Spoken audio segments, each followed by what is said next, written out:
ଓମ୍ ନମୋ ଭଗବତେ ବାସୁଦେବାୟ ନମୋ ନମଃ। ଏହି ଭାଗବତ ଗୀତା ଯେତେବେଳେ ମାନବ ଜୀବନର ପ୍ରକୃତ ଉଦ୍ଦେଶ୍ୟ ଭୁଲିଯାଏ, ସେତେବେଳେ ଭଗବାନ ଶ୍ରୀକୃଷ୍ଣ ବିଶେଷ କରି ଜୀବନର ପ୍ରକୃତ ଉଦ୍ଦେଶ୍ୟ କ'ଣ ତାହା ଜଣାଇବା ନିମିତ୍ତ ଅବତୀର୍ଣ୍ଣ ମଧ୍ୟ ହୁଅନ୍ତି।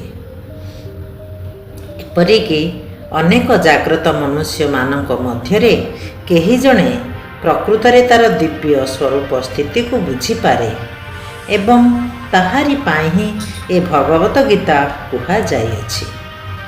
ବାସ୍ତବରେ ଆମ୍ଭେମାନେ ସମସ୍ତେ ଅଜ୍ଞାନତା ରୂପକ ବ୍ୟାଘ୍ରର ଅନୁସରଣ କରୁଛୁ, କିନ୍ତୁ ଭଗବାନ ଜୀବମାନଙ୍କ ପ୍ରତି ବିଶେଷ କରି ମାନବମାନଙ୍କ ପ୍ରତି ବଡ଼ ସଦୟ। ଏଥିପାଇଁ ସେ ତାଙ୍କର ସଖା ଅର୍ଜୁନଙ୍କୁ ଶିଷ୍ୟ କରି ଭଗବତ ଗୀତା କହିଲେ।